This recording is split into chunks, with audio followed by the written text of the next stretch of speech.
Here I have Huawei Enjoy 60X, and today I'm going to show you how to enable Do Not Disturb mode on this device.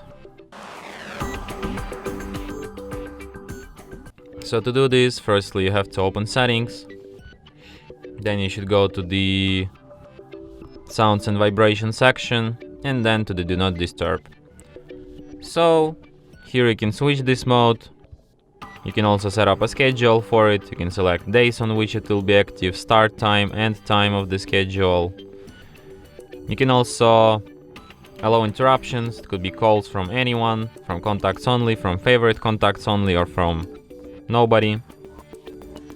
The same goes to messages, and there's also an option repeated calls, which works the way that when enabled, a second call from the same person within 15 minutes will not be silenced. So yeah, and that's it. Thanks for watching. If you find this tutorial useful, don't forget to hit that like button and subscribe to our channel.